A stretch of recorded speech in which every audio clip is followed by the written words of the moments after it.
ఆర్మీలో జాయిన్ అవ్వడం అందరితో కాదు.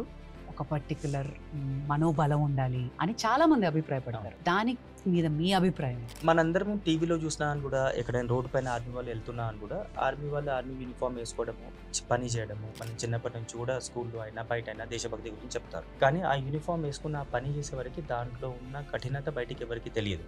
హ్మ్. వెళ్ళడం సరే ఓకే. చాలా ఇంటెలిజెంట్ అయిన వాళ్ళు ఎగ్జామ్స్ క్లియర్ చేయడము, ఇంటర్వ్యూ క్లియర్ చేయడం అవుతుంది. ఒకసారి వెళ్ళిన తర్వాత అందులో సస్టైన్ అవ్వడం చాలా కష్టం. ప్రతిరోజు ఒక ఛాలెంజ్ ఆర్మీలో. అండ్ మనం చూసినవి, మనకు తెలిసినవి చాలా తక్కువ. నిజానికి ఒక జవాన్ నుంచి ఒక జనరల్ వరకి పడే స్ట్రెస్ అండ్ పడే ఇబ్బందులు చాలా ఎక్కువ. అది ఎవరో క్రియేట్ చేసినవి కాదు. ఒక ఆర్మీ లైఫ్‌లో ఉండేవి చాలా కామన్. అందుకనే అంటారు ఆర్మీకి రావడం ఒక ఎత్తయితే అందులో సస్టైన్ అవ్వడం, ఆ పని చేయడం హ్మ్. ఒక ఎత్తని. హ్మ్. అండ్ ప్రతి ఒక్కరు ఆ పని చేయలేరు. ఉన్నారు కొద్దిమంది అకాడమీస్‌కి రావడము, రిక్రూట్‌మెంట్ సెంటర్స్‌కి రావడము, ముందు సెలెక్ట్ అయిపోతారు. తర్వాత ఉండలేరండి. కొద్ది శాతం 10, 15% ముందే వదిలేసి వెళ్ళిపోతారు. Which is but natural and it is accepted and taken well also. దాన్ని హ్మ్. ఏదో తప్పుగానో, తప్పిదంగానో ఎవరు చూడరండి ఆర్మీ తరఫు నుంచి చూడి అందరికీ తెలుసు. మీరు మీ అంతకు మీరు మనసులోంచి ఆ భావన వస్తేనే మీరిక్కడ ఉండండి.